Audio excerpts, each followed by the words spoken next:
This mayor race is really heating up. Who you guys voting for? Haven't decided. Same, haven't really been following it. Same. Same? Same. I'm not MAGA or anything. But the city's kind of gone to shit though, right? Oh yeah. Jessica stepped on a needle at the playground the other day. I'm not MAGA or anything though. I'm not MAGA or anything, but have you been downtown lately? Looks like an episode of The Walking Dead. Not that I'm MAGA or anything though. Spencer Pratt seems like he has some good ideas. Not that I'm MAGA or anything. He does seem really angry all the time though. Well, they did burn his house down. Also, apparently he's staying at the Bel Air Hotel, not the trailer on his property. Well, yeah. They burned his house down. Okay, we're all adults here. How about on 3, we just say who we're voting for? 1, 2, 3. Spencer Pratt. Yeah. Spencer Pratt. Spencer Pratt. Can you imagine if our wives knew? We're all voting for Spencer Pratt, right? Of course. Obviously. I wish I could vote like yesterday. Hey, folks, welcome to the program. Let me get your blood pumping. Rennie Good was a gifted soul, a writer and a poet and a mother, wow. She tried to hit an agent with her car, oh no! Pop, motherfucker, now she's gone! Yeah, yeah, yeah! Being a fucking liberal is a mental disease. Blue-haired and fuckables with the septum ring. You are not a hero, you're a fucking disease! You fuck around and find out it's what it is!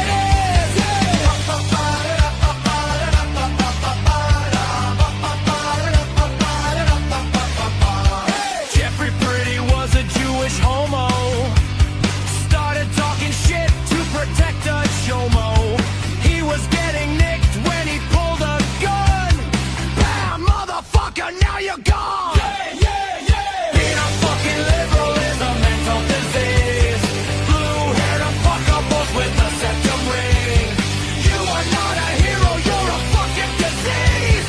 Fuck around and find out what that is.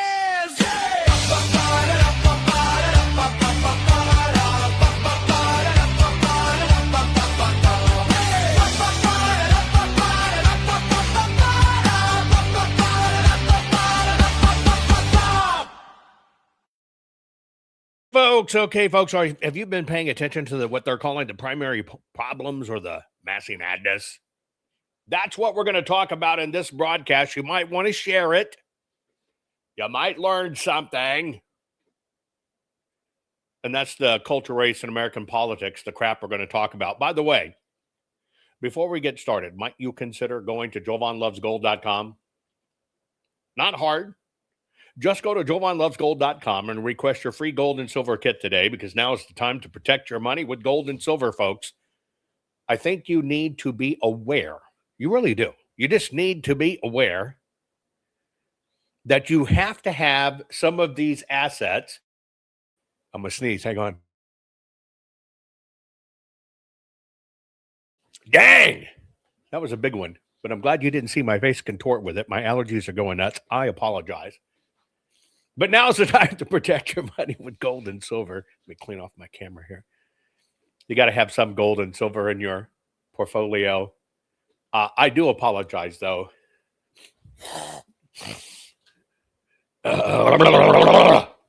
My face itches. I just want to, get behind my eyes and scratch. But I can't touch my eyes. Yep, I know people are arguing, mass holes are going, all this other stuff's going on. We're going to talk about that, right?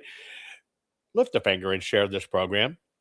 And like and follow and subscribe. By the way, a lot of times when I have the ability to share some of the interviews I do, and I don't do a lot, and it comes to my program spontaneously, to meaning my various channels, that's why you need to also follow. Like I did one yesterday. I did a great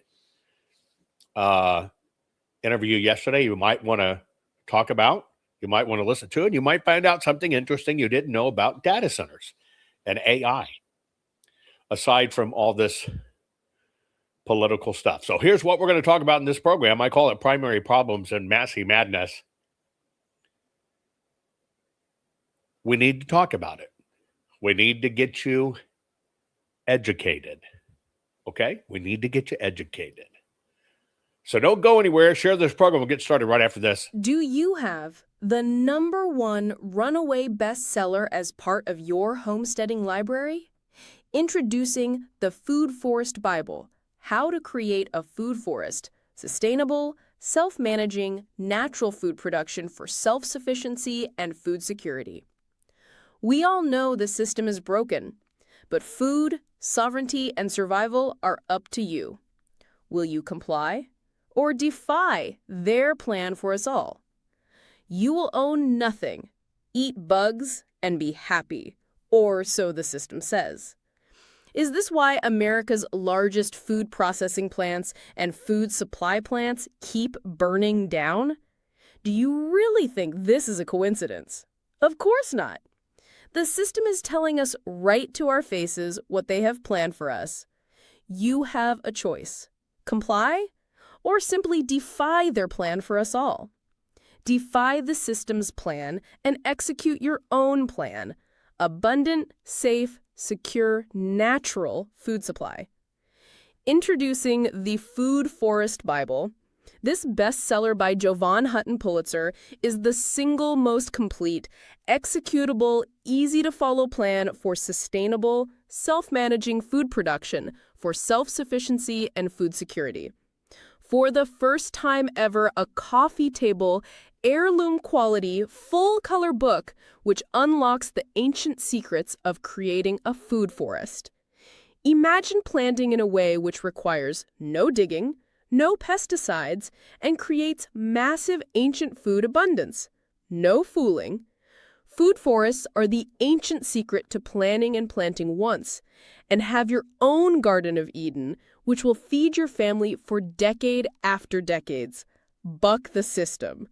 Buck the New World Order and order your very own copy of Jovan Hutton Pulitzer's Food Forest Bible. What up, America? It's Andrew Jackson, that guy you roll up to hit some powder. I founded the Democrat Party and chose the jackass as our mascot.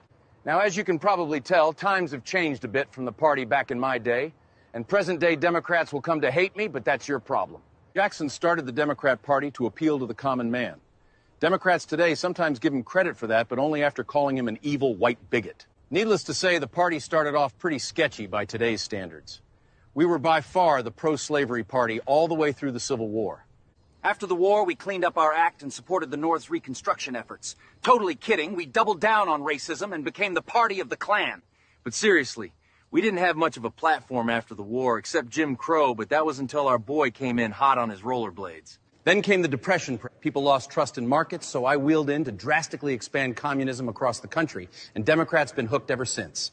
Up until this point, blacks had always voted Republican as they were the party that freed the slaves. But after FDR's New Deal, blacks swung 75% Democrat. This was a complete realignment, not because of civil rights, but because of economics. All while the Democrats were still the party of the Klan, and their stronghold was the South. We pushed segregation throughout the South and filibustered the 1964 Civil Rights Act for 75 days. It wasn't until Republicans stepped up and found even more votes to pass the bill. So ask yourself, how are Democrats seen as the party of the civil rights? Well, it's because Democrats are very persuasive. But again, it ultimately boils down to economic incentives. Once Democrats realize the power of government spending and handouts, you can appeal to any voter group and lock them in. 1, 2, 3. Gays for Palestine. Good luck with that. So anyway, to sum it all up, my party has changed a shit ton, but it's not because of the mythical party switch. Democrats controlled the South all the way through the 1990s. But they did adopt new policies like massive social spending and welfare programs that allowed them to appeal to more diverse voting groups. Warning. The following program has been rated Gilligaff and is intended for open-minded audiences. If the truth offends you, or if you are allergic to focused intensity, intellectual athleticism, or the occasional F-bomb or even irreverent humor, please switch off now. If your delicate sensibilities need to be worried about or addressed, might we recommend the Underwater Basket Weaving channel to you? Otherwise, sit back, enjoy the wisdom, insight, and wicked sense of humor. Cut the crap. How many times a day do you want to say that to politicians, the elite, the loony liberals, the fake news media, and the gender-confused, emotional socialist snowflake crowd? Cut the crap is your secret weapon for fighting for our freedoms and our great republic. It all begins with a massive mental enema, freeing you from the toxic news and politically correct views, which constipate your consciousness with stinking thinking. Your host, Jovan Hutton Pulitzer. He's known for calling out politicians and telling them to cut the crap. You've seen him on virtually every television network and listened to him on Coast to Coast Radio. And now he's here to help you learn to fight for America. Culture, race, and American politics. They all have one thing in common. They all need to cut the crap. Now, here's your host, Jovan Hutton Pulitzer.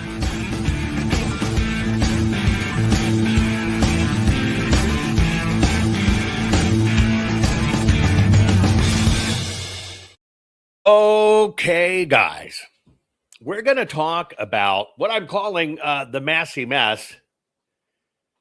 And if I every now and then, like it's coming, it's building up on me now, my damn allergies. So I don't breathe too hard. As long as I don't breathe too hard, I guess. It might not hit me as hard. I guess. I don't know. Oh, man. Hang on. I'm just kind of hang on. Give me a moment. I just want to see if I can avoid macking my camera with this stuff, right? Okay. Safe enough. You're safe. I've got my backup here. Okay.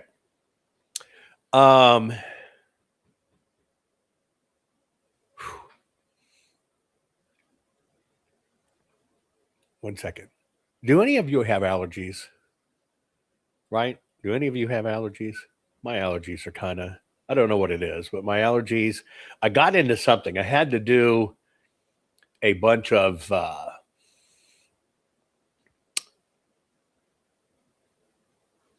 fence mending and getting out, being farming and ranching family. I had to get out, work fences, but evidently just right in the bloom, man. And I'm working and sweating and I'm always doing this to my hair, my face. I got eat up. So I apologize if you have to go through that today. Anyway, we're going to talk about this Massie mess. And we're going to look at it from the standpoint of we don't need another conspiracy about elections and all kinds of other stuff. And that's why I'm going to talk about it. And I'll give you an example. I'm going to go through a few of these so I can kind of set this up for you. Here's somebody, duopoly destroyer. Ed Gallerin got 57,822 mail-in ballots. Thomas Massie received 47,538. Callerin was unknown. Massie was dog-walking him in the polls up to 70% in many cases until days before the election. There weren't 100,000 mail-in ballots turned in and counted in a day. And as if these numbers are indeed accurate, Ed Callerin only beat Massie because of the disparity in mail-in ballots. The very system of voting Republicans consistently lament need to be removed because Democrats elite use it to rig their elections in the same way. They just did the same thing. The election was rigged. I'm just going to cover these. I'm only the educator. I'm not the messenger. I'm just showing you what people are saying. Here's another one. This is Alan Maddox, Mad Dog News. If somebody sets up an account and calls themselves news, are they news? Just wondering, just asking. I've always wondered about that. I call BS. There is no way that the mail-in ballots basically came in at the same time and almost none went to Massie. Let's pay attention to the words. I call BS. There is no way that all mail-in ballots basically came in at the same time. Almost none went to Massie, magically flipping the vote, and no way it was 356% higher than the average voter turnout. Massie didn't lose. It's just another example of election theft, period. Let me spare you as my eyes try to pop out my head. But we're going to go through these fairly. We're going to go through them. Is that okay? And yeah, you should have lost count of the keywords in that one. Keywords work a lot. Magically flipped. No way. Came in at the same time. Or stuff like this. The Thomas Massie loss is an example of how they will never allow a free and fair election. 10,000 plus mysterious last-minute mail-in ballots is BS. We all know it. And we know it. They will continue to do it. The midterms will not save us. There is no voting our way out of this. So we're going to talk about these things. Okay? I'm going to try to show you all sides because it's important. I'm going to try to show you all sides. Okay? So, Massie had problems. I'm going to try to show you both sides in no particular order, but Massie had problems. And one of the things that recently happened is we found out he had a brand new super special type of mobile phone. Now, I want you to take this into consideration. I'm going to show you behind the scenes and a lot of stuff. I just want you to take everything into consideration. All I'm asking you to do is to be the judge and jury. Was there problems in the primary? That's why we're going to talk about it. I'm trusting you as an adult to take in the information, to take in expert witness. In this case, I'll be the expert witness about elections, just sharing you with how it works, and then just make up your own damn mind instead of having your cranium crapped in, okay? Now, he had a particular new type of phone that people have made fun of. It's called a boner phone. I've heard of a burner phone. But evidently he had a special one, and it's called a boner phone. That when he had a boner and needed taken care of, he used that phone. Marjorie Taylor Greene, one of my best friends. Everyone's laughing at the Jew-hating loser. Say farewell, you have been denied. Favorite candidate for every Nazi, secret Democrat paid to divide. Blaming everyone while taking dirty money. Principled, deviant, it's all very funny. Everybody's laughing at the ramen-haired Massie, former congressman from Kentucky. You suck! Principled could sing. Boner phone. Boner phone. Boner phone. Boner phone.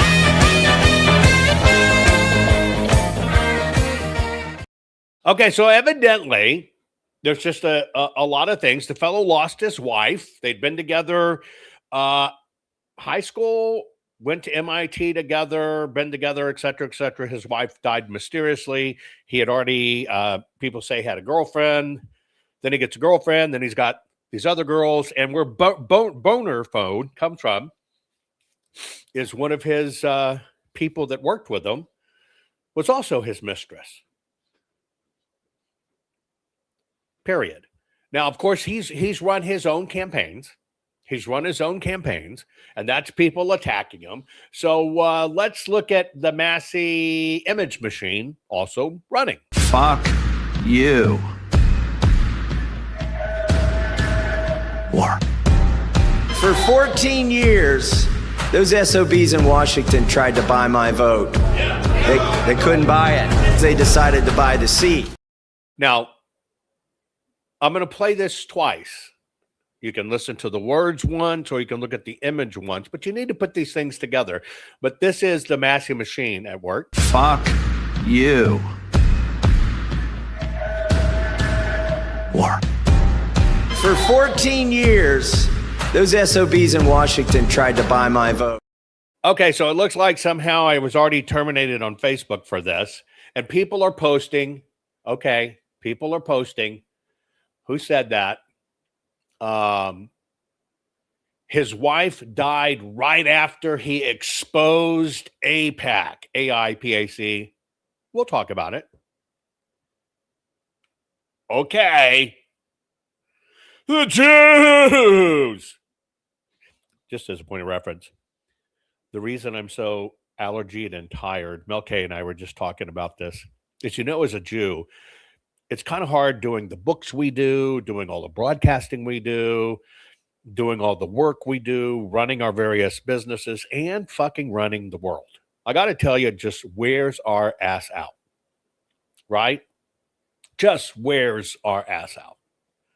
And so for all fairness, give me a little bit of credit. It's hard to run the world and 8 billion people. It's just hard. I want to let you know. Anyway. There.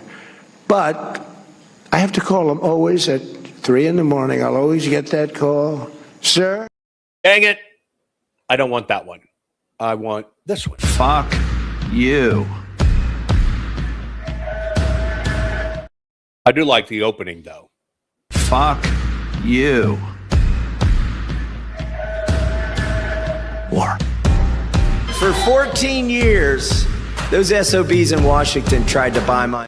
Either way, just out of curiosity, and again, I'm just moving at 1,000 miles an hour this episode, when you said when he exposed AIPAC, the American Israel Pat, tell me what he exposed, just because I know I don't watch other people's stuff, but just tell me what he exposed. Anyway, I won't interrupt again. Here is the Massie machine spinning an image. Fuck you. War. For 14 years, those SOBs in Washington tried to buy my vote. They couldn't buy it. They decided to buy the seat. And it got real expensive for them. What was God's purpose? What is he showing us tonight? We're just getting started. I like that.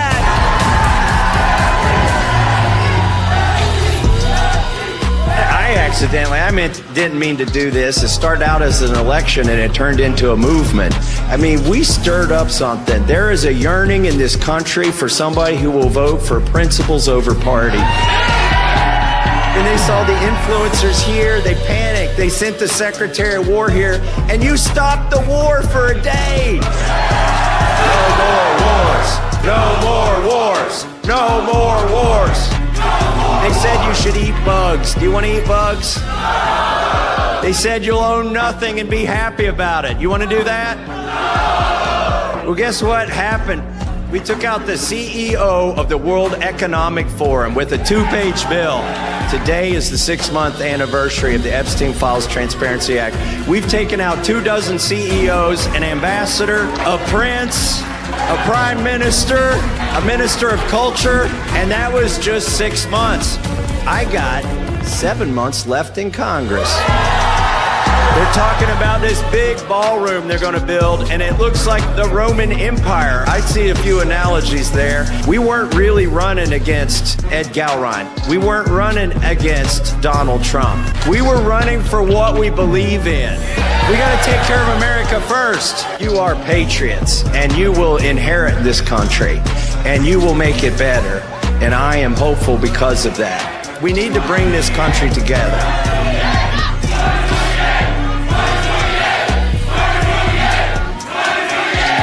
What happens in 2028?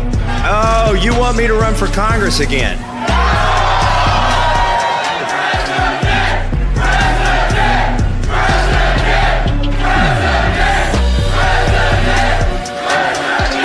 All right, well, you made a compelling argument.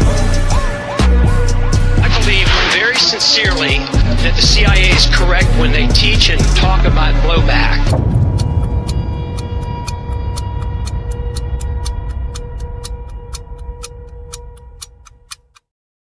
Did you lose count of all the keywords? And did you know there's an Epstein class? Okay, I saw your comment about he exposed AIPAC money. Love you, but I call bullshit on that. Let me ask you a question. What PACs donated money there, and who was the leading chart, where, when, and how? Just an honest question. Don't look it up now. Don't look it up now. But who was and where did the leading money come from? See, I've had this discussion back behind doors. And by the way, this evening, going to have a lot of this discussion again. It's the Jews. It's the Zionists.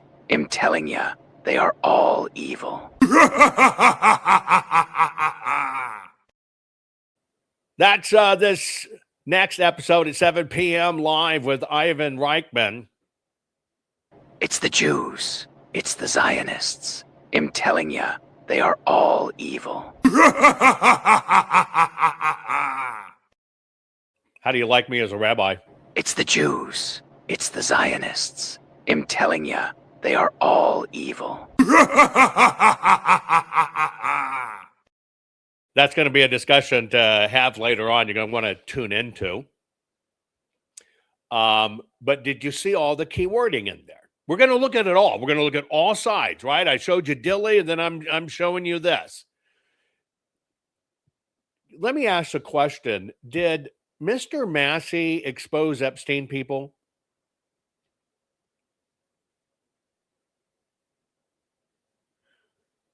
We did this. We got rid of these people. Who's we? Fuck you. War. For 14 years. No, it's, by the way, I'm answering Rumble. I know it's PAX. I asked a simple question. I know people want to focus on AIPAC, which I'm going to do in the next episode. I just asked you, do you know who did what and what money came from where? That's all I asked. I didn't ask about the premise, do lobbying people spend money? That's not what I asked. I asked, do you actually know the numbers, the true numbers, outside of what people posted online as their opinion? Anyway. Fuck you. War. For 14 years, those SOBs in Washington tried to buy my vote. They couldn't buy it. They decided to buy the seat. And it got real expensive for them. What was God's purpose? What is he showing us tonight? We're just getting started. I like that.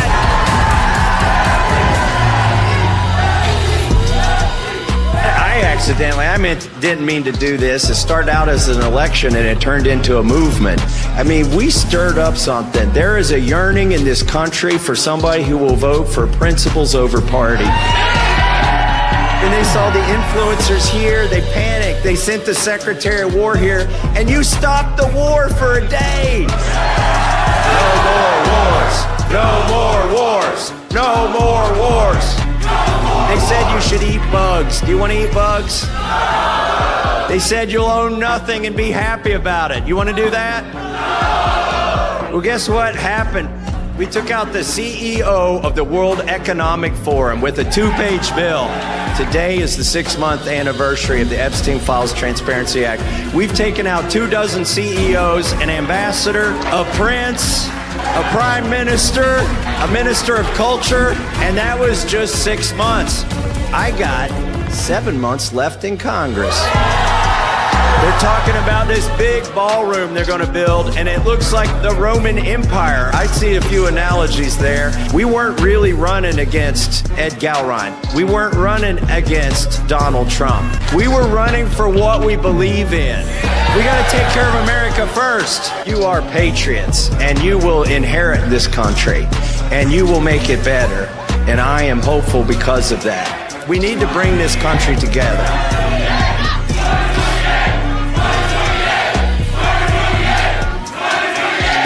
What happens in 2028?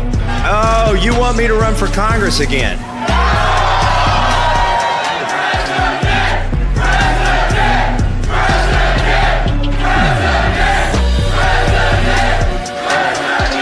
All right, well, you made a compelling argument. I believe very sincerely that the CIA is correct when they teach and talk about blowback.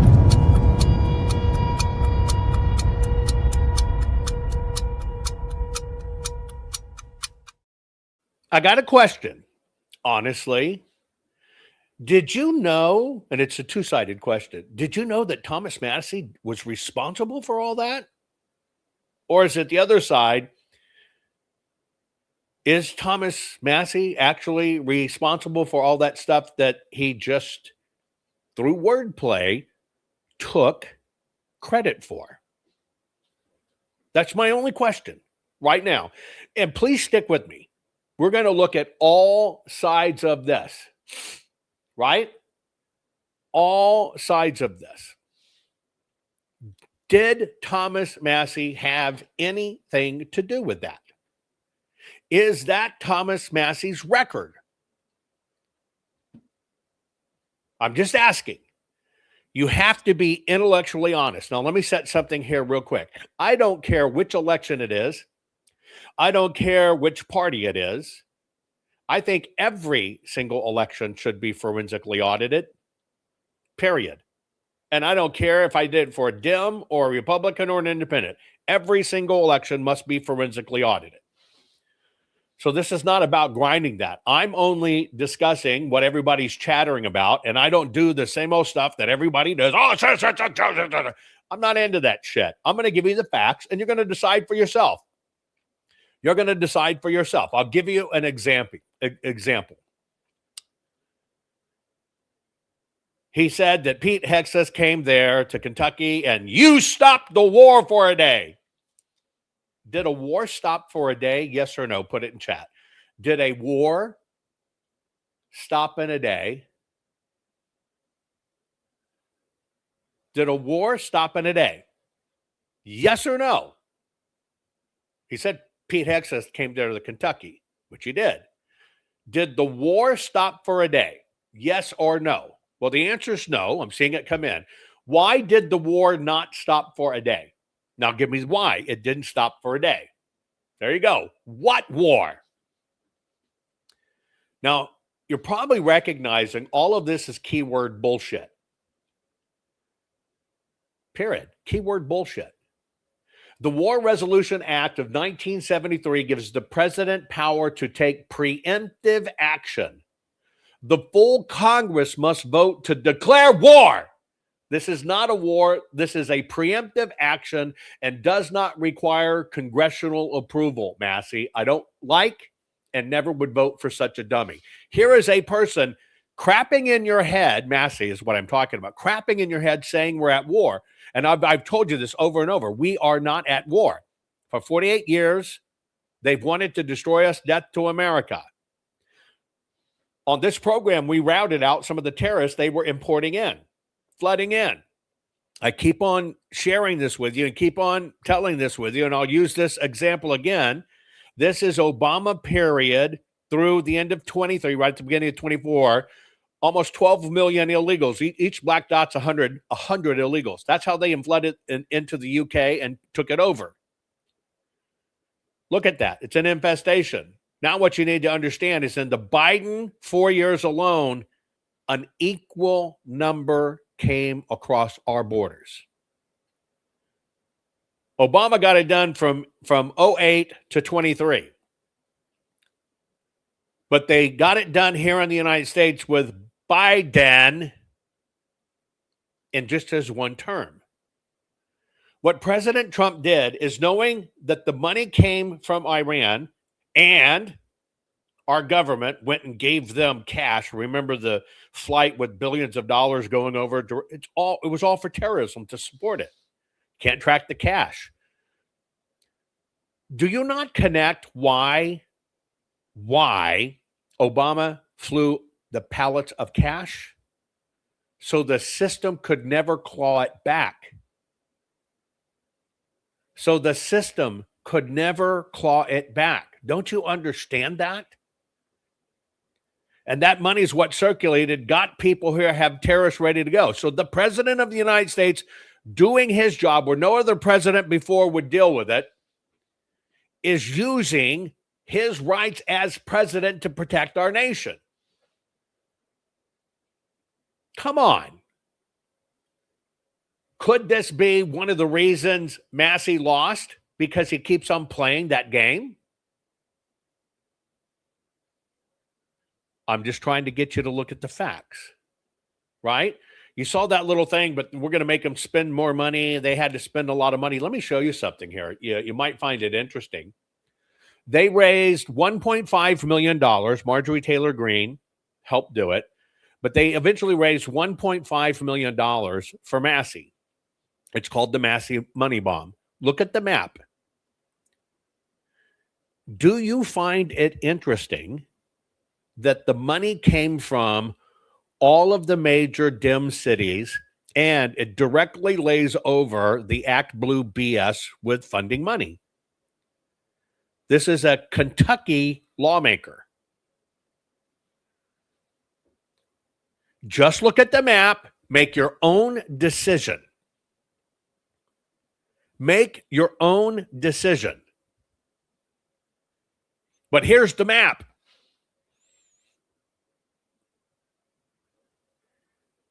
Here's the map. And by the way, you can't even track all the other USAID, NGO money, and everything else. You're right. $1.5 million. Look at the concentration of the cities. Look at your state.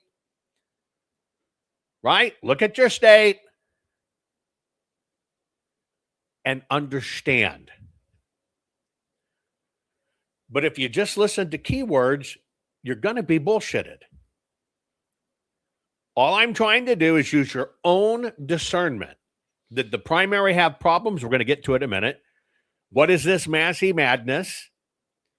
I'm just giving you the facts, and I'm going to give you the things to double check. Now, in all fairness, you had Thomas Massie take credit for saving the world, and he's got more saving of the world to do. Here's the opposite side. What happened to Thomas Massie? President Trump is banning sex changes on minors. Massie voted against it. President Trump is cutting taxes and saving Kentucky families $10,000. Just ask you a question. Did you know any of this? Did Massie lose because he was exposing the deep state? Or did Massie lose? See, I think it's the McConnell-Ryan effect. I know a lot more about Kentucky, believe me, right? A lot more.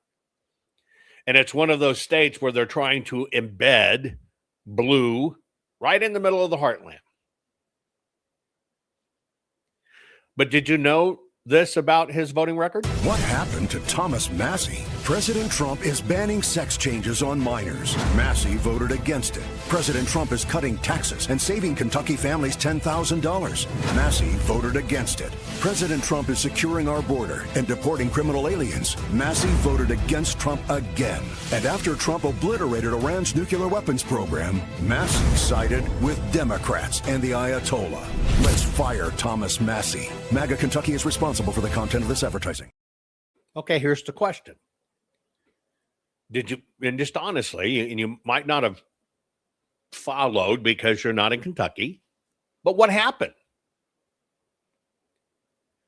Did you ever look at his voting record? Or is it just your favorite influencer telling you what's up? In fact, he brought in influencers. Let me show you some of the people that and I want to state this right up front.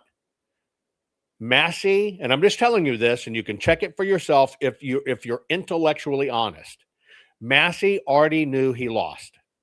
The writing was on the wall. Kentucky was fed up of Mitch McConnell. It was a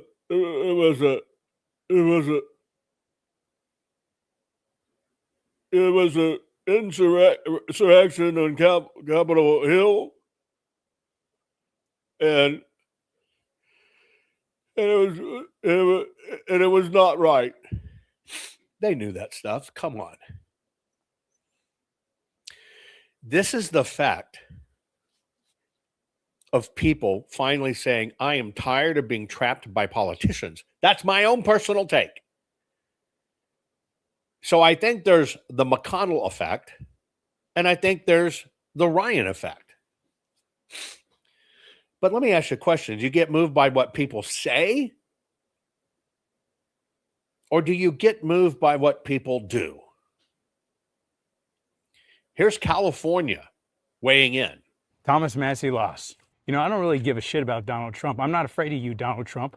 We know what you are. And when people like Thomas Massie and Ro Khanna work together to challenge the Epstein class, you guys traffic children. There's the new keyword, by the way.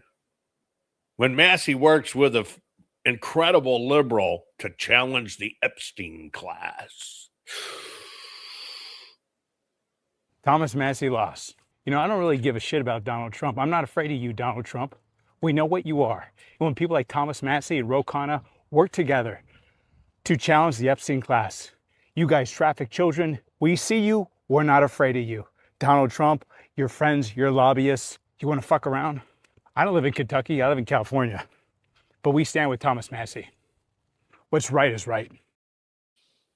As a Democrat, California that's burned down and ruined, we stand with Massie. Does that move the needle for you?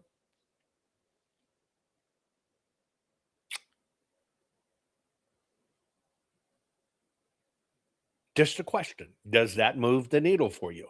All we're doing is analyzing, why did he lose? And then because everybody, it's stolen, I know it, it's stolen, upside down flag. Woo, woo, woo. Give me a pillow, let me fix this. I'm going to go through that too. But does that move you? Isn't it interesting that people forget? You won't stop because you're listening to some podcaster who probably worked at a Taco Bell prior to their show. You don't look at their background, but because they say what you like, the way you like it, they must be true. And they have news on the end of their ID. It must be news. Don't you find it's weird that the left came out in droves for Massie? See, if you go back and look at all interviews of Massie, he will tell you it's a tight race. We're neck and neck. But if I can get the younger people to come in, I'll stay. Otherwise, I won't be able to do it. No, it was stolen. It was stolen. It was stolen. You're for the guy, but you don't listen to the guy.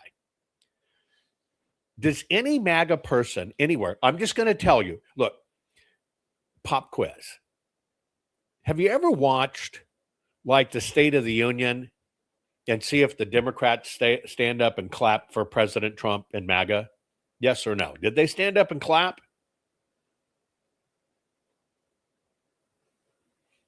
Did any of the Democrats across the United States vote to make sure the illegals don't get to come across the border and have to be booted out? Did a single Democrat vote for it?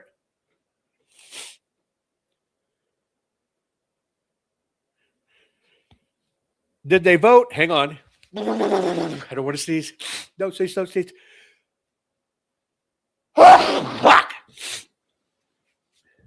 That was just my commentary of my allergies. Did any of the Democrats vote to keep Doge going?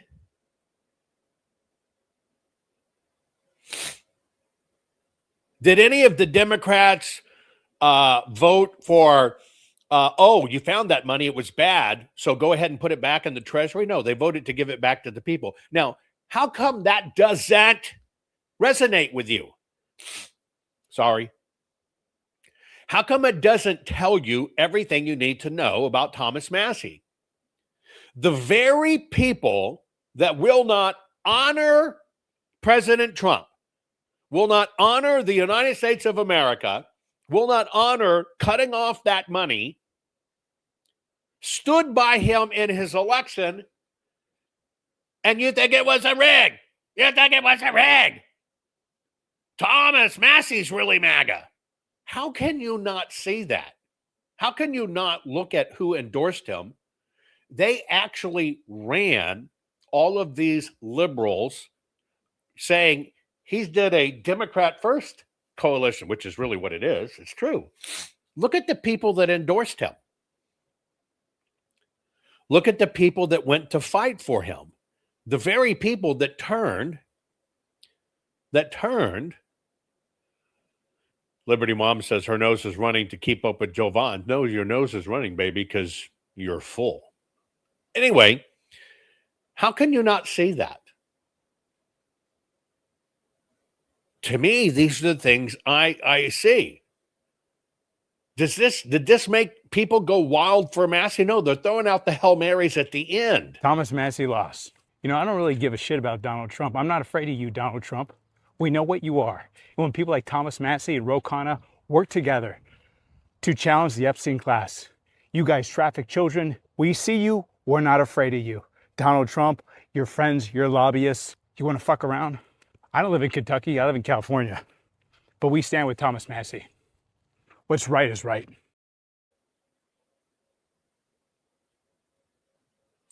Are you beginning to see the picture? The very people who will stand up nothing for America we're trying to convince you Massie is really MAGA and we've got to stand up for him. Here's another endorsement by a Democrat, which played for a few years that they weren't a Democrat, that they were MAGA, is an instigator that we know got paid by the Southern Poverty Law Center to go start the Charlotte stuff. So been exposed. Here's another endorsement. And the big takeaway, obviously, is that this was not really about Thomas Massie and Gallrein, who won the nomination. This was a proxy war between the Israel lobby and America First. Why did all this money flow into the district, and from where did it flow? It came from the Israel lobby. It came from the Republican Jewish Coalition. It came from AIPAC. It came from Paul Singer and Miriam Adelson. These are all Israel First Jewish groups and individuals, and they have had it out for Thomas Massie for years, especially in the past 2 years because of his opposition to the war in Iran, opposition to foreign aid to Israel, and his support for the release of the Epstein files. So they poured all their Jewish money into the district to bury him, and they succeeded. In the end, it was older voters who comprised the vast majority of the electorate that broke very strongly for Gallrein, in support of Trump, in support of this money that came in, and it was the young people, far fewer in number, that went for Thomas Massie. So, does that show you what really happened? It's the Jews. Don't forget my my program special that's going to be a 7 p.m. special this very day. It's the Jews. It's the Zionists. I'm telling you, they are all evil.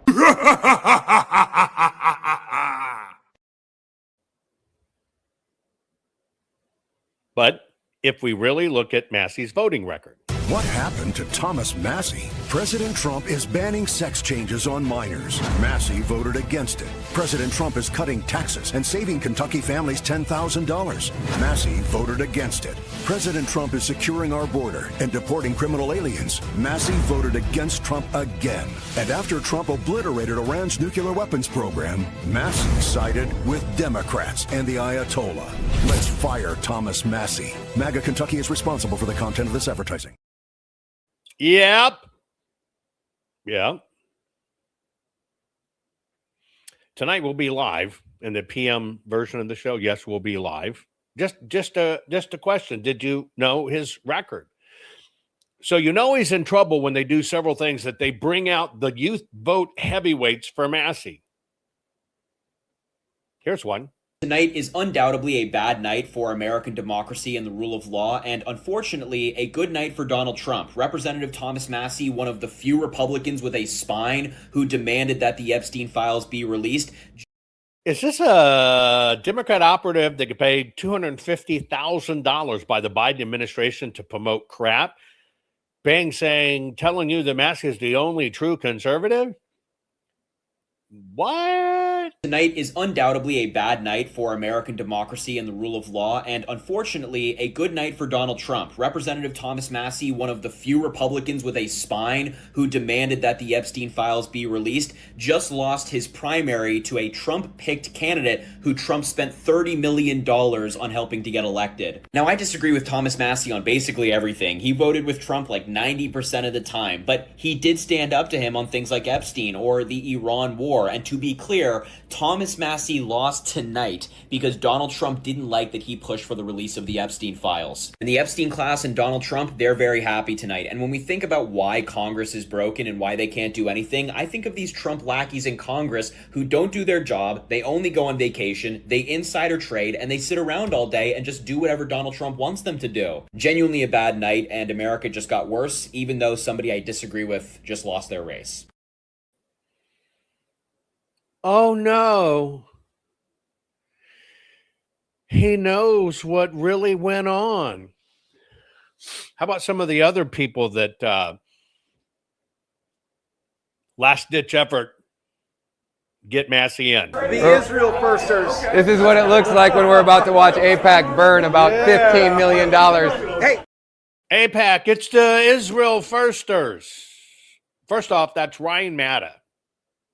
You might not know him. You might know him. The system makes sure he gets amplified. Here you go. They had dental facilities. They had medical facilities. And they actually kept track of the birth records. So there were actually more Jays that were born in the camps than passed away in the camps. These people weren't thrown in bunkers and infested with lice and fleas. They might have been when they came over. They're dirty people, right? Like, do you tell me left the horde isn't covered, their heads aren't covered in fleas and gnats and whatever other dark, demonic, gross things? They don't even shower, so of course they are. They're disgusting humans, right? So to think that the ones that they were rounding up weren't that vile and disgusting back in the 1940s, of course they were, right?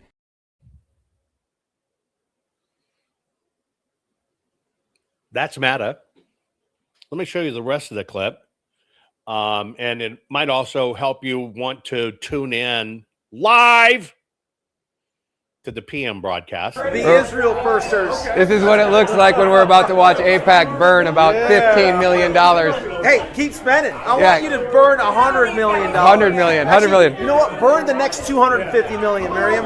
And we hear that this hoodie really upsets you guys, so if you don't mind, I might throw it on for another pick. We got Shannon over here. We got Shannon. Yeah, there's Shannon, Ivan.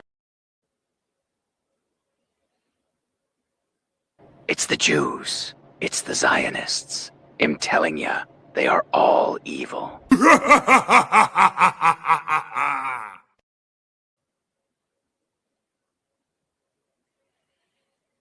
Isn't it funny? They keep on talking about the Epstein files, but they keep on mentioning that Bannon's all over it and in it. Well, Trump. Yeah, my guess is going to be Ivan Reichland.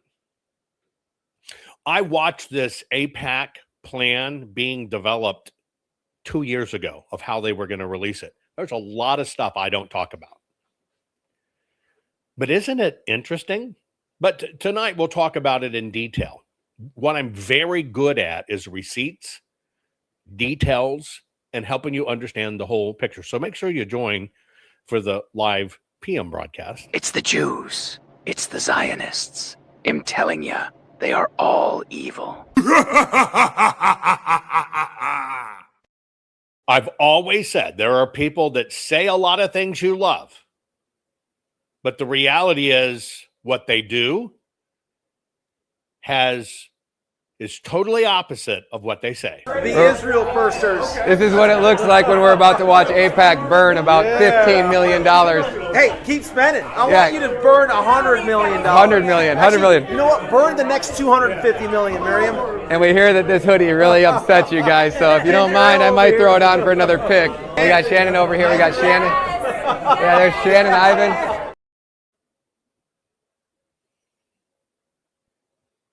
American Reich, like the Third Reich, and this is supposed to help Massie do the push. And you see who they brought in to do the push.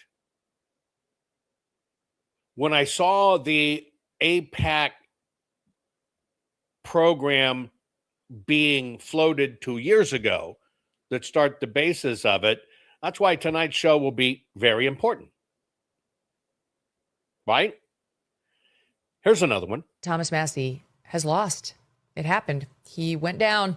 He was defeated in the Republican primary by his Trump-backed challenger, Ed Gallrein, a 68-year-old dairy farmer and retired Navy SEAL. Now, anyone who is even a casual observer of politics knows that Massie has been a thorn in Trump's side throughout his second term. He co-sponsored the Epstein Files Transparency Act. He voted against the One Big Beautiful Bill. That was Trump's signature legislation to fund his entire agenda. He's been very critical of the Iran war and the Trump administration's close ties with Israel.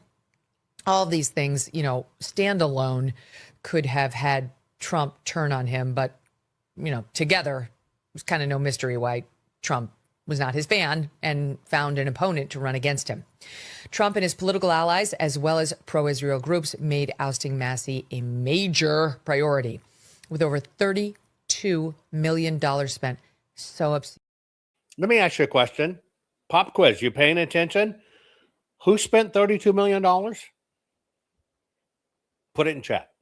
Based on what you were just told, who spent $32 million?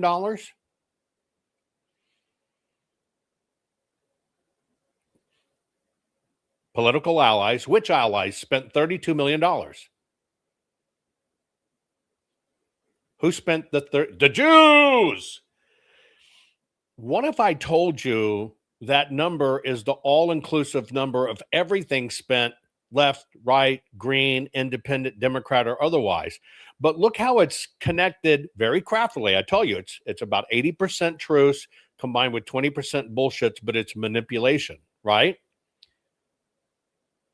Leads you to believe that the Jews put in that money. Thomas Massie has lost. It happened. He went down. He was defeated in the Republican primary by his Trump-backed challenger, Ed Galrein, a 68-year-old dairy farmer and retired Navy SEAL. Now, anyone who is even a casual observer of politics knows that Massie has been a thorn in Trump's side throughout his second term. He co-sponsored the Epstein Files Transparency Act. He voted against the One Big Beautiful Bill. That was Trump's signature legislation to fund his entire agenda. He's been very critical of the Iran war and the Trump administration's close ties with Israel. All of these things, standalone could have had Trump turn on him. But, together, it's kind of no mystery why Trump was not his fan and found an opponent to run against him. Trump and his political allies, as well as pro-Israel groups, made ousting Massie a major priority, with over $32 million spent. So obscene. It's so obscene, the numbers we're spending in these races. For a Kentucky House District, number 4 to be exact, Kentucky House District 4, it now holds the record for the most expensive primary in U.S. history. With pro-Israel groups spending, at least $9 million alone against Massie, and a super PAC funded by pro-Israel billionaires like Paul Singer and Miriam Adelson shelling out another nearly $7 million. So it's almost $20 million of the $31 million spent on behalf of Israel. I mean, this is crazy. What are we doing? What are we doing? Why are we allowing that? Even if you're pro-Israel.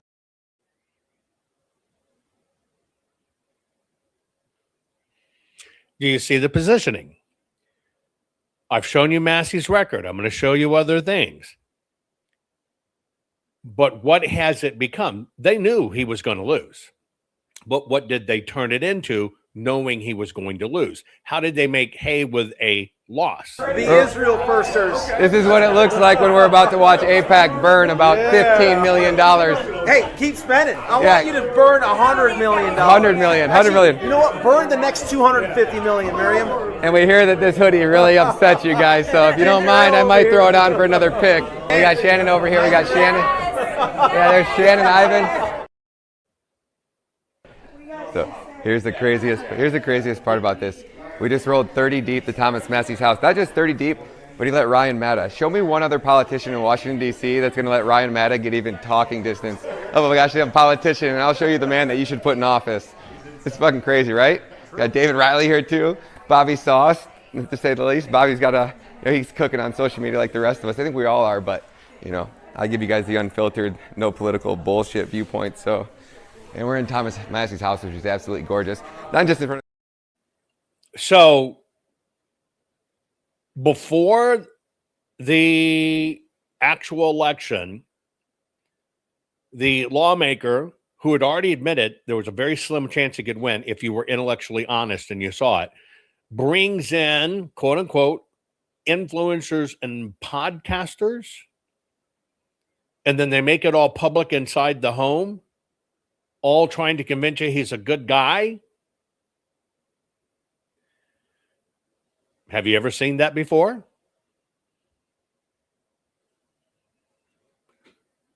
Does that give you any of it? Did you might ask? I didn't know Ivan was part of that group. So I'm going to have a discussion with Ivan, who I know, who I've spent time with. And he'll tell if he's honest. I've kept them at the very end of my fingertips, never close. Ever. But that's going to be this evening. It's the Jews. It's the Zionists. I'm telling you, they are all evil. But you can join me. You can ask your questions. It's going to be just a very simple, frank discussion, the whole bit. Might end up being exceptionally transparent, right? But are you okay with that? Let's listen to some of this discussions. Head of the Republican Party. That's not enough for Trump. He's the boss. And Massie bucked him on everything that was important to him. And in terms of Israel, Megan, it's important to remember not one nickel of that money came from Israel. It came from Americans who were many of them were Jewish, AIPAC who support Israel. But this wasn't just about. But it's about Israel. It wasn't just about this war. Those donations were largely about Israel. Thomas Massie was the only vote, 420-1, on a non-binding resolution condemning attacks, anti-Semitic attacks on people when two people, beautiful young couple, was killed in Washington, D.C. There were other attacks around the country on Jews, not Israelis, American Jews. And Massie he's the only one. Ilhan Omar voted, didn't vote with Tom Massie. AOC didn't vote with Tom Massie. None of the other libertarians voted. This thing where he's this Tel Aviv crack. What does AIPAC stand for again, Carl?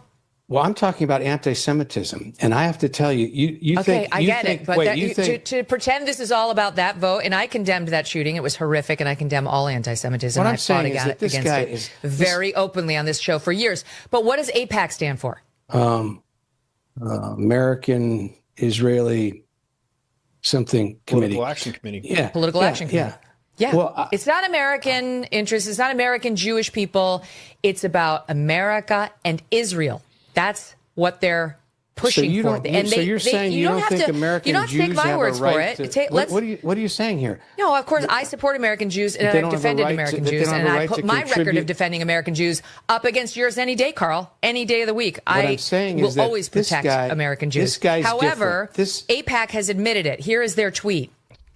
Ed Galrain's victory in Kentucky and Clay Fuller's win in Georgia ensures two outspoken pro-Israel voices are positioned to fill seats previously held by outspoken detractors Thomas Massie and MTG. Our community was proud to help pro-Israel candidates win these races. That's from AIPAC. I rest my case. Fine. But what I'm saying is that Massie was different than all these other people who questioned the war. Can I ask you just an honest question here, since Megan will put her record on it, et cetera, right? Just a question, and I want to just look at it honestly. American Israel Public Affairs Committee, AIPAC, American Israel Public Affairs Committee. Okay. So, if by having Israel in it, in the name, does that mean they're for Israel? And that's their goal, Israel only. The grassroots base, right? Does that mean they're for grass? Does something like the USCCB, you ever heard of the USCCB? Come on, USCCB, United States Conference of Catholic Bishops. Do they mean they're just about for Rome and the Pope? Just a question. Christians United for Israel, CUFI. Oh, shit, they're conflicted. They don't know who to do it with. Oh, no. Bread of World. National Right to Life, the Family Research Council. they're for family. You follow what I'm saying? Everybody's getting keyworded in this bullshit. And they only have one keyword they want you to remember. That's it. They only have one keyword they want you to remember. The Israel firsters. This is what it looks like when we're about to watch AIPAC burn about $15 million. Hey, keep spending. I want you to burn $100 million. $100 million. $100 million. You know what? Burn the next $250 million, Miriam. And we hear that this hoodie really upsets you guys, so if you don't mind, I might throw it on for another pick. We got Shannon over here. We got Shannon. Yeah, there's Shannon, Ivan. Just so you know, in a lot of back channels, whether they're Catholic or Jewish or military or whatever, right now my phone's blowing to shit. It's just going fucking nuts. Why? Because this evening I have... It's the Jews. It's the Zionists. I'm telling you, they are all evil. It'll be interesting to see the backlash I get, because I'm all for transparency. But Ivan wants Israel blow $100 million. Okay. But what if we looked at this a little more soberly? Today, a lot of people are asking the question, why did Thomas Massie lose? And the answer is actually relatively easy. It's because the GOP party, which is full of conservatives, stayed the same. They conserve their principles, whereas Thomas Massie changed. And it wasn't necessarily a change that was long in the making. This is the guy who won 81-19 when he went toe-to-toe against Trump during COVID. So when he was standing up for liberty, when he was standing up for freedom, everybody liked the quirky little MIT engineer dude who was also very good in terms of fiscal responsibility. But when he turned into an obstructionist, when he was somebody who actually went against border security, then things really started to change. And when he really started to go downhill was when he clearly made it obvious that he was saying, look, clout and clicks are more important to me than actually being a good member of the GOP. And that's exactly what he was in the 119th Congress. Sean Davis pointed out that, look, this was a guy who, more than any other member of the GOP House, voted against Trump in the 119th Congress. And then, like every single libertarian that you see online, he turned into somebody who was just essentially a groiper, somebody who, while everybody mentions the fact that Thomas Massie is a dude who lives off the grid, this was a dude who was living online constantly. And you can see the fact that he was losing because every single one of his endorsements, they weren't coming from conservatives. They weren't coming from the traditional GOP. They were coming from the horseshoe theory left and the horseshoe theory right. That's how you get him endorsed by Nick Fuentes and Hassan Piker and Candace Owens and Tucker Carlson and Cenk Uygur and Code Pink and the New York Times. Does that sound like somebody who is a GOP guy to you? No, at all. That sounds like a Democrat. That is exactly the type of person that Thomas Massie turned into. He wants to say how much he was voting with the GOP. No, dude, that was in the past. Now, you were voting against the GOP. You were voting against Trump. And Kentuckians who really live in the real world and can actually touch grass, Kentuckians had one simple message yesterday, and it was no Massie, no Massie. And that's what you're seeing today. And it's not because the GOP and Kentuckians changed. It's because Thomas Massie changed. This is the Red, White, and Blue Jew, a.k.a. Jake Donnelly, still got my good hands, saying, don't change. If you're a conservative, don't change. See ya. I think that was pretty level-headed. But this has always been about make hay. They knew Massie was going to lose. And if you were intellectually honest, you knew with Massie to lose. But listen to what you say. But I like him. He says all the things that I think about. Are you kidding me? Every politician that wants to stay in office says everything that you want them to say that you would say yourself. Are you for words or are you for action? I think if you're just for words, you're shallow. Sorry. Action. This is why I catch so much crap, because even I have the gall at times to call out President Trump. It's action. And when the bad words work in that are bullshit, I will call out the bad words and say, that's bullshit. Why are people getting upset about it? But see, this is all going nuts. I call BS. There's no way that all the mail-in ballots basically came in at the same time and almost none went to Massie, magically flipping the vote. No way there was a 350% higher than average voter turnout. Massie didn't lose. It's just another example of election theft, period. Mad Dog News. Come on, Mad Dog News. Mad Dog News. I'm news. I swear I'm news. I'll discuss election integrity with you and what really happens. Thomas Massie loss is an example of how they will never allow free and fair election. 10,000 plus mysterious last-minute mail-in ballots is BS. We all know it. Blah, blah, blah, blah, blah, blah, blah, blah, blah. Okay. They're talking about a coin that got turned by a term that got coined by a raccoon. They call it the F curve.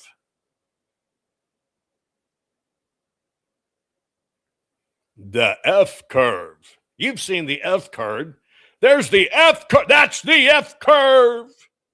Mysteriously dump of mail-in ballots. Nobody voted for Massie magically. Mysterious dump. It's the F curve. This one's the F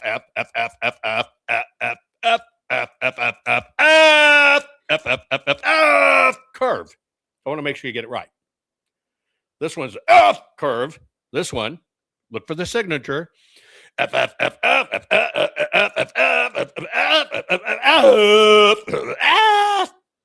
just, it's a little different vocalization for the higher it goes. Now, we got that courtesy of Mike Lindell's bullshit.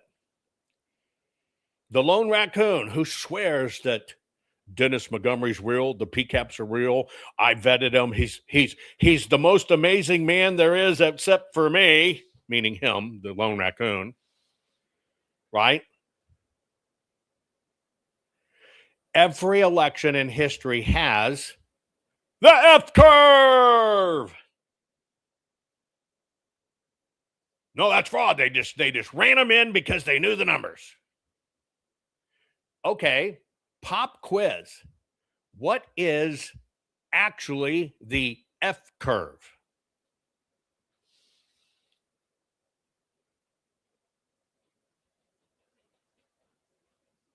What is the F curve?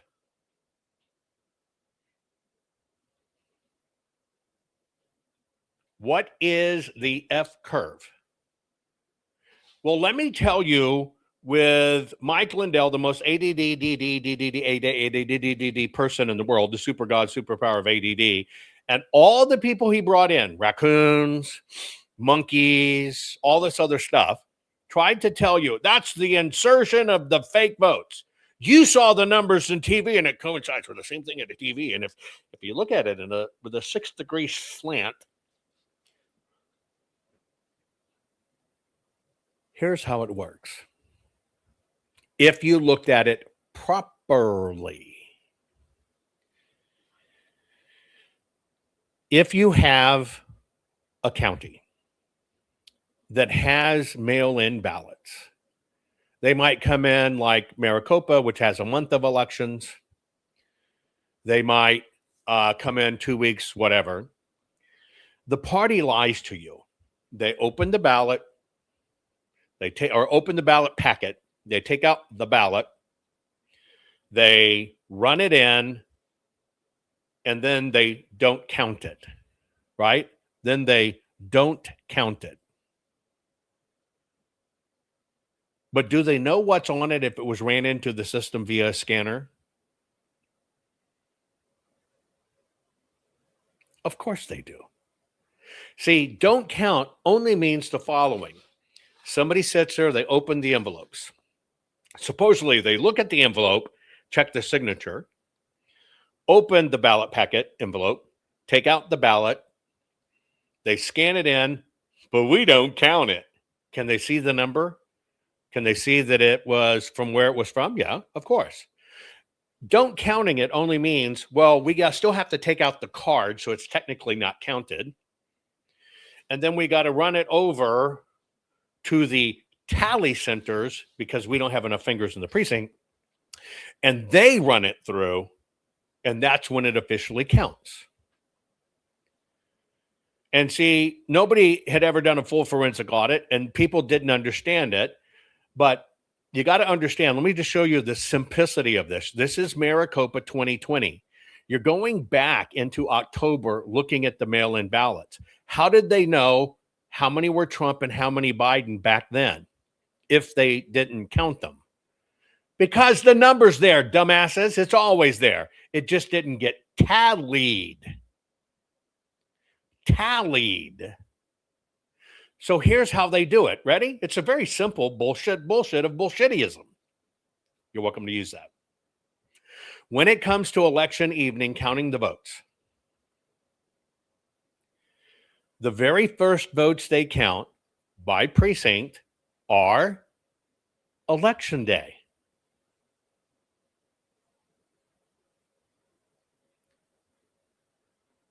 Then, by precinct, they start running in the mail-in ballots. So, simple math.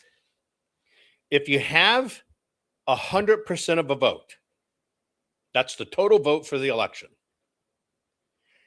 And half of the people, right? Half of the people voted on election day and half of the people voted by mail.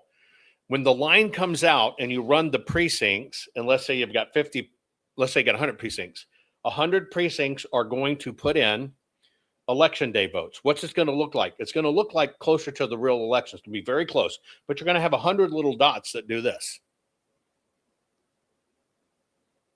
Because they stay neck and neck because it's election day. But you got 50% of them, right? 50% of that, right? Okay.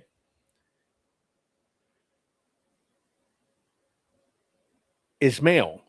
And then they start running mail in. Now, what does mail look like compared to election day? It's going to go boop. And it's always going to be at the end. It's always going to be at the end. But see, what they do is they isolate certain ones to show you. See that little drivel flat line? And then it starts to grow. And then all of a sudden they show you that big pop. Where if they showed it to you honestly, it's always there all over the place. It's always there all over the place. Always, always, always, always, always, always, always, always, always, always. But what did you get trained like Pavlov's dog to say? Oh, there it is. I see the F. F curve. I found something new. Bullshit. And when you have precincts or counties and states like Arizona have almost all mail-in balloting, and 80% of the population votes by mail and 20% votes here, what is it going to do? It's going to look very small and then just go boom, because they run in mail-in ballots last. But what got put out into the populace? Oh, I saw it, and then all of a sudden I've seen the names on TV, and Massie was winning, and then boom, they inserted. Well, other few things, folks, and I'm just calling you a dumbass because you don't know and you're repeating shit. The bottom line is the numbers on TV are not the election numbers, and they never have been. The numbers on TV are not the election numbers and never have been. The numbers on TV are not the election numbers and never have been. So what are they? Groups of people dialing the precincts as how many people have come in, how many people have come in, how many people have come in. Have you all done any kind of interim tally of how many? So let's say they say, well, we have 10,000 people come in, but we've only counted 200 ballots. What do? They take the count of the 200 ballots and they extrapolate it. It's called math. Lay it over the 10,000 to get the number, and they put it in there. That's a third-party system not connected to elections. That's a third-party system not connected to elections. It never has been. They adjust them by their calling. Hey, my buddy Ed. Hey, my buddy Jim. My buddy Don. My buddy Ivan. Give me the numbers there locally. Give me an inside scoop.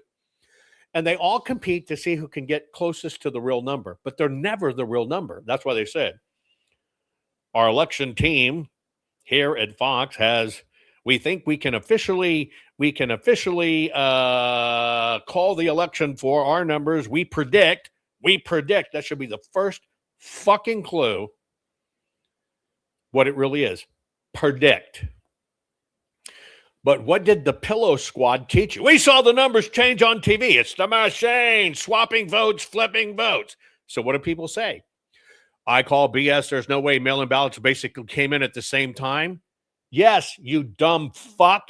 They're all running at the same time. That doesn't mean they came in at the same time, you dumbass. Magically flip votes? Show me one single vote flipped. Dumbass. Not a single one has ever been shown to have been flipped. Oh, and it was almost none to Massie. Where are you getting that? Oh, yeah, you're regurgitating the pillow that smothered election integrity.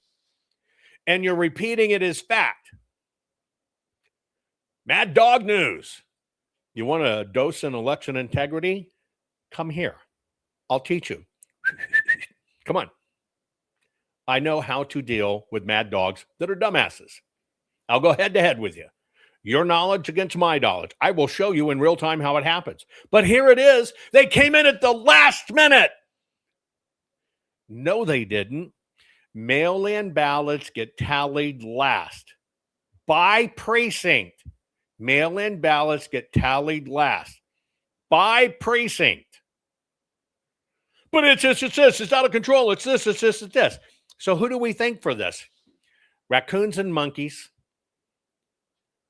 That they made, that this was it, and this was proof of fraud, saw it on TV. No, it wasn't. It's in every election, every way, as they run it by precinct, as each one runs in their mail-in ballots. It's all over the place. But do you see how the talking points have been set? Let me tell you something. You ready? Here's the news flash. Yes, 2020 was an absolute disaster, ridden with horrific, nefarious things. But they've been doing it for a long time. Trump just broke the system. But remember, the system doesn't need to do a major big rig again if, in fact, they convince you your ballot never counts. What are they doing? They're convincing you your ballot doesn't count. Just like Lynn Wood bullshit, don't vote in the runoff. They're not going to count anyway. Protest against the machines. He personally handed that election over and made sure Herschel Walker didn't win. Protest. Bullshit. And then we stuff like this. This corrupt Zio-Nazi must not win. Zio-Nazi. He is a paid operative for Israel. Israel's lobby, AIPAC, has paid Ed $15 million to support Israel's interests, not yours. He wants to start the military draft. Look it up. Send your children to fight. Die for Israel. Vote Massie. So let's just dissect this. That's a Zio-Nazi. Okay, that's a new one. He's a paid operative. Okay, show your proof he's a paid operative. Israel paid him $15 million? Really? Let's see that, because all that money's tracked. Every dollar of that is tracked. I want to see this $15 million payment to him. This is all con. But when you look at these tweets, you know what you don't do? Here, that's literally the reason that Trump turned on Massie, because Massie pushed to release them, meaning the Epstein files, and Trump wanted to hide them. Also, we got a new war, and thanks to Republicans and Trump getting us involved in Iran, no shit he would vote against that. He never won it in the first place. Until you look at the account and you realize it's a bullshit troll account. But most of y'all don't even know how to track this stuff down. And you never look at it. You want to know something funny? Almost every single account that pushed back on me for two things combined. You didn't really do a full forensic audit, and you're a Jew. You must be for the Jews. You know what common denominator they had in common? That when I look at their comments, the first thing I do is I look at them. And when I look at them, I look at who follows them and who do they follow. Let me say that again. When I get those attacks, long before I ever respond, I look at who follows them and who do they follow. You want to know what one of the actual most common connection to those accounts that attack me are personally followed by the official account of Thomas Massie. Now, you never think about that. Some random account, all attacks, very small followers, but they just happen to be followed by the official Twitter account of Massie? What are the odds of that? And see, we've been tracking this for a very long time. The reason is we understand how the bots work. See, they use what's called account anchoring. And so what happens, they tie in all these automatic retweets. And when the account base, it's usually what's called a base 5. They'll do a base 5. They will tweet to their base 5, and then the auto picks it up and it goes boop, boop, boop, boop, boop, boop, boop, boop, boop, boop, like requotes and tweets. What are the odds that those that attack me, one for being an American Jew, German Jew technically, and you didn't do an election, you didn't do an audit, all of them are followed predominantly by Massie?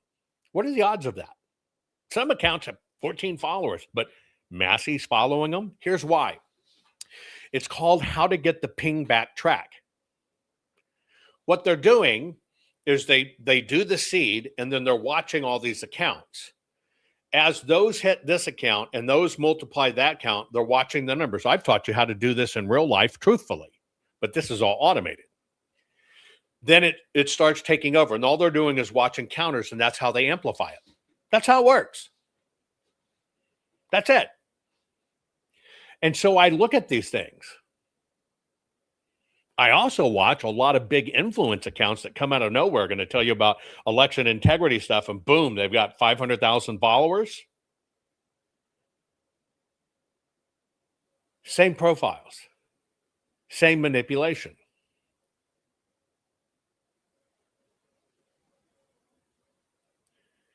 All of this is crap. You can't even understand when you look at somebody and you don't know the difference between, is this a news one because they put news and they said they're doing news, or they appeared on Frank TV, right? And you never watch the facts. You just never watch the facts. You could go and you could look at Mike Lindell, who's a bona fide celebrity, Frank TV, and you could look at his former number 2 guy that's good at sharpening sticks. And they were always neck and neck in followers, neck and neck in viewers, trying to say each of their broadcasts had 250,000 viewers. Then one gets booted out or leaves. None of those people came and followed with them. None of those people said, where's this guy? I got to follow his stuff. Those numbers were never seen again. Why? It was all synthetic and manipulated. See, I busted that out long ago, showing it was all manipulation, numbers, racket. This is politics, folks, when they do that. And people don't pay attention. Don't pay attention that what you're getting your news source from, right, is, well, they came from Taco Bell, or they were a part-time drug counselor, and now they're giving you your news, and you can't separate commentary. I'm not news. When I talk about these things in general, it's my opinion. That's it. Secondly, when I talk about audits, I'm giving you news because I'm telling you real stuff. You see interviews with me. If I don't know, I say, never met the person. I don't know. Do you hear that out of people? No. everybody thinks they have to have an opinion. No, you got to be intellectually honest on these things. That's just how this goes. Let me mention the pillow that suffocated election. Watch my thumbs down go up. Boom. People can't handle the truth. And so many of you get news from an influencer, and then you never ask any questions. Well, they're ex-CIA. Nobody's ex-CIA. There's no such thing. But they talk about the same things that we inherently talk about, stolen elections, but they can stay on YouTube and have 4 million followers. You got to understand, because that is a driven directive. Build them up, let them get it, pile them on, because down the line, they're going to do this because they need to pull that people the opposite direction. That's how it goes, folks. There are so few direct truth tellers. And you know why there's so few direct truth tellers? Because the truth is unpopular. You don't get clicks on truth. You don't get followers on truth. But if I can tell you, we can prove that Jimmy Hoffa did it and that Adolf Hitler's still alive, and I'll show you how it happened, freaking numbers will go through the roof. And you never check. See, that's our fault. That's how we contribute to this. That's how we contribute to this. We do this to ourselves because as a people, we're not strong enough to call them out. Let me ask you a question. Matta, who used to be a fitness guy, he was a fitness influencer. Built a following based on fitness. His whole world fell apart, and then as soon as he went super extreme, he got more. You just saw a fitness influencer. Here it is. This is your fitness influencer. We used to teach you how to do crunches. The Israel firsters. This is what it looks like when we're about to watch AIPAC burn about $15 million. Hey, what are you talking about? Political action committees, votes, how elections are run. You never check on somebody's background and you go, wait a minute. Have you ever worked for a company? How do you support your family? And you find out all they've ever done is been in military intel. Can you not reconcile that?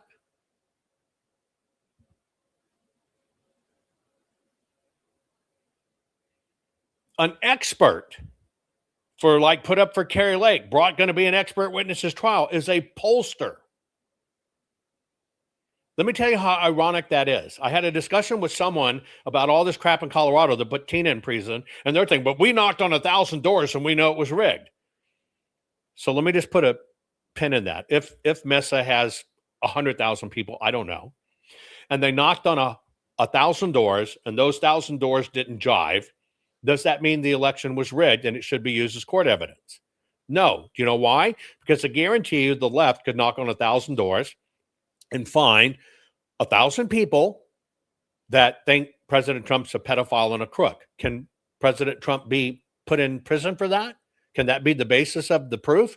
No. You know why it can't?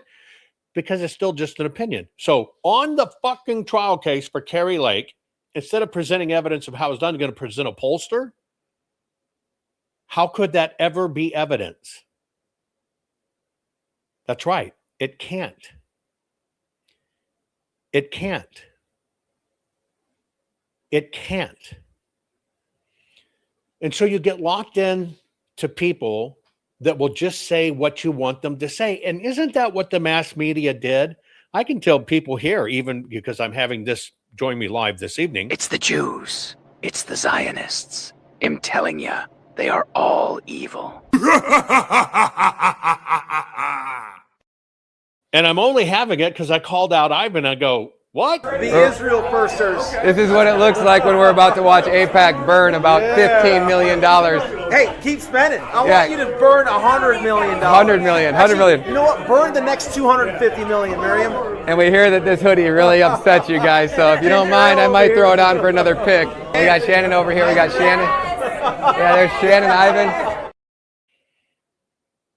So naturally, I'm going to say, Ivan, and I'll give you the truth. I posted to Ivan multiple times saying, Ivan, you see it. I called him out on the platform. Ivan, come on, let's discuss this. Why are you even around Ryan Maddow? He never replied. You know when he replied? When he replied is in the back channel with General Flynn. I said, I've called out Ivan half a dozen times to come on and discuss this. Boom, magically he replies. I don't agree with this. Here is a fellow that basically say the Jews thrived during the Holocaust. There were more babies alive, born during the Holocaust period, right? I'm not okay with that. I'm not okay with that. Let me see if I can show. Just listen to this. Here's the Ryan Maddow I just showed you. Right? Here's what he's saying. The Israel firsters. This is what it looks like when we're about to watch AIPAC burn about $15 million. Hey, keep spending. I want you to burn $100 million. $100 million. You know what? Burn the next $250 million, Miriam. And we hear that this hoodie really upsets you guys, so if you don't mind, I might throw it on for another pick. We got Shannon over here. We got Shannon. Yeah, there's Shannon. That's why I called out, right? Ivan. Until I called it out at a level, he had to see it, couldn't ignore it. And then he said, but I called him out. Why are you with Ryan? Why are you even doing this? And here you go. They had dental facilities. They had medical facilities. And they actually kept track of the birth records. So there were actually more Jays that were born in the camps than passed away in the camps. These people weren't thrown in bunkers. More Jays. There were more Jews born in the camps than passed away in the camps. Yeah, 6 million Jews died, but there were more than 6 million babies that were just spontaneously there, and they don't tell you that. What? They had dental facilities. They had medical facilities. And they actually kept track of the birth records. So there were actually more Jays that were born in the camps than passed away in the camps. These people weren't thrown in bunkers and infested with lice and fleas. They might have been when they came over. They're dirty people, right? Like, do you tell me left to horde isn't covered? Their heads aren't covered in fleas and gnats and whatever other dark, demonic, gross things. They don't even shower. So of course they are. They're disgusting humans, right? So to think that the ones that they were rounding up weren't that vile and disgusting. Oh, wait. No, those Jews were just dirty and covered with fleas. The Germans just picked them up to wash them off. Well, Mr. Maddow, Mr. Tweaker, we can have this discussion. And by the way, I'm a bona fide German Jew. I'll be glad to go head to head with you. I've never hidden my history. I'm number one, I'm America first for sure, and I'm a patriot. Number two, I lost family in World War II in the Nazi concentration camps. Oh, and by the way, newsflash, my grandfather, in order to protect us so even I could be here, actually worked for the Nazis and was a Nazi. And then gave intelligence to the Allies. So I'm highly qualified. We'll look at all these Jews. I want you to point out all the fleas and dirtiness underneath my family. And we'll do it with real family photos and everything else. You can come on, I'll pay you in meth if that's what it requires. They had dental facilities. They had medical facilities. And they actually kept track of the birth records. So there were actually more Jays that were born in the camps than passed away in the camps. These people weren't thrown in bunkers and infested with lice and fleas. They might have been when they came over. They're dirty people, right? Like, do you tell me left to horde isn't covered? Their heads aren't covered in fleas and gnats and whatever other dark, demonic, gross things. They don't even shower. So of course they are. They're disgusting humans, right? So to think that the ones that they were rounding up weren't that vile and disgusting back in the 1940s, of course they were, right? But who's on the invited guest list? And who's backing them up, hucking it up? The Israel firsters. This is what it looks like when we're about to watch AIPAC burn about $15 million. Hey, keep spending. I want you to burn $100 million. $100 million. $100 million. You know what? Burn the next. So let's listen to the huck it up. Here is an incredible influencer that tells the truth, invited by Massie. They had dental facilities. They had medical facilities. And they actually kept track of the birth records. So there were actually more Jays that were born in the camps than passed away in the camps. These people weren't thrown in bunkers and infested with lice and fleas. They might have been when they came over. They're dirty people, right? Like, Do you tell me left to horde isn't covered, their heads aren't covered in fleas and gnats and whatever other dark, demonic, gross things? They don't even shower, so of course they are. They're disgusting humans, right? So to think that the ones that they were rounding up weren't that vile and disgusting back in the 1940s, of course they were, right? And yet, Massie called them in to help him out. Called in him, called in Ivan. Ivan will be on this evening. It's the Jews. It's the Zionists. I'm telling you, they are all evil.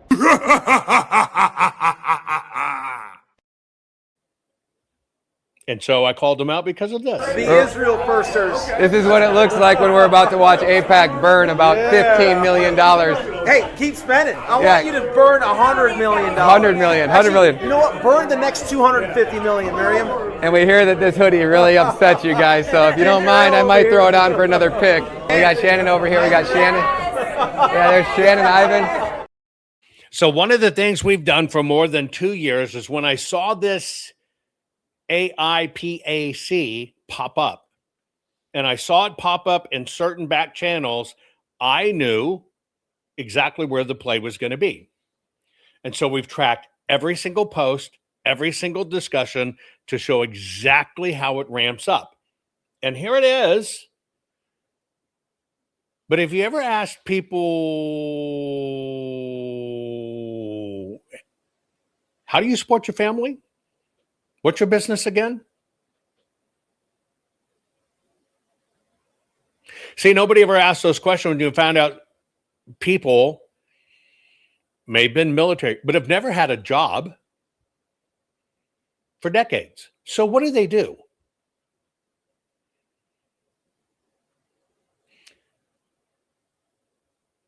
When we can't be intellectually, see, I think being propaganda and then at the same time trying to say you're America first, at the same time trying to say, well, you're for election integrity. If you're not telling the truth, number one, you are not America first, and you certainly aren't for election integrity at all. You're the system. I have no respect for the system. I'm not part of the system. I don't value hanger-ons. But what I do is take copious notes, copious detail, even down to when the words are first expressed. I've shown you this before. Okay, who said it first? Where did it come from? Because the bottom line is everything's being manipulated. Now, I covered Thomas Massie today because it gives me an opportunity to show you some of this stuff. But Massie lost. Massie lost. But the Jews, no. Massie lost because he votes with the Dems. He called the president a pedophile. Okay? And his money, a lot of the money came in the waning days, came from the left. I can't reconcile that people that won't stand up for America at the presidential address, State of the Union, are now coming, but he was good, he's great, he's the only one there is. That should tell you everything you need to know. And when you saw this Massie push at the end, that should tell you everything you know. Most of those people there, oh, a politician, I'm going to hang out and I get invited to your house. They haven't done their homework either. And most of them got used. Oh, I'm so excited to hang out at a politician. This is so great. No, it's not. More people are used like puppets than you can imagine. And that is the political weaponization of all of this. And that's why they call them influencers. I hope you join me this evening. Share this program. I have no idea where this evening's going to go. It'll be very interesting to see what little crap jabs are stuck at me. That will tell you a lot. Versus having a discussion of how can you stand with this? How can you back it? And let's see where the numbers say. Let's see what it is. But we'll see. Join me for this evening. Share this program. I love you all. It's the Jews. It's the Zionists. I'm telling you, they are all evil. Rennie Good was a gifted soul, a writer and a poet and a mother, wow. She tried to hit an agent with her car, oh no! Pop, motherfucker, now she's gone! Yeah, yeah, yeah! Being a fucking liberal is a mental disease. Blue-haired and fuckables with the septum ring. You are not a hero, you're a fucking disease! You fuck around and find out it's what it is!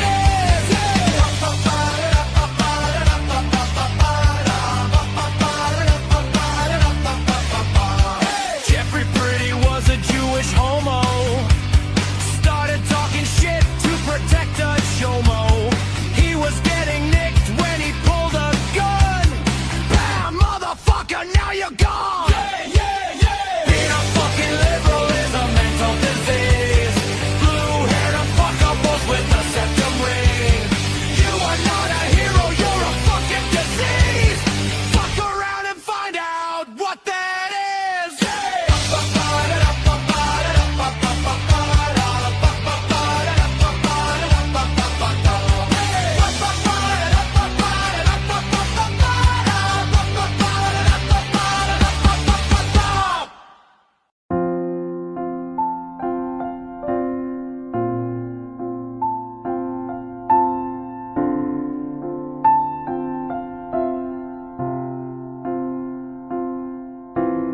You fight for free and fair elections,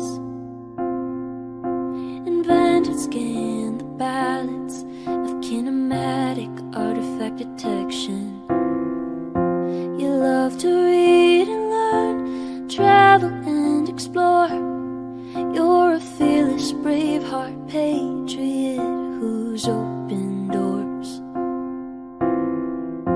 You are courage, you're our voice. Jovan, we thank you for what you're fighting for. You're our warrior. You are brave like a lion. You're David fighting Goliath, couldn't ask for more. You're our warrior. Think of what you've done for you, for me, for our country. You'll go down in history as our warrior.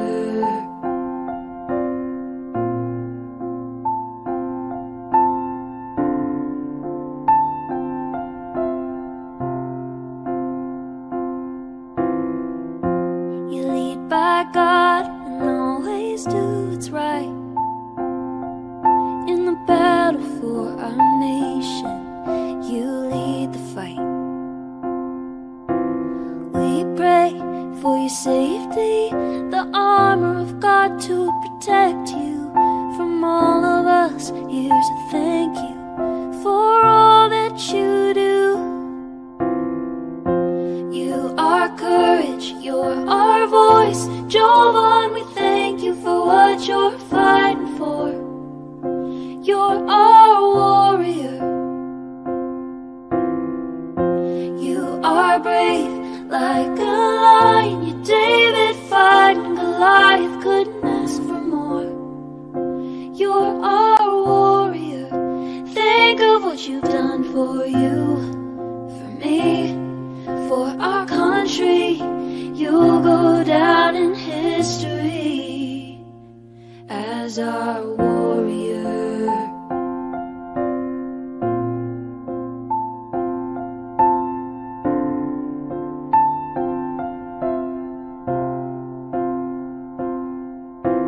Jovan, you're a hero we stand behind. We're inspired by the fire inside your eyes. American proud, we know you'll fight till your dying day. And we'll always stand behind you through everything. You are courage, you're our voice. Jovan, we thank you for what you're fighting for. You're our warrior. You are brave Like a lion, you're David fighting Goliath, couldn't ask for more. You're our warrior. Think of what you've done for you, for me, for our country. You'll go down in history as our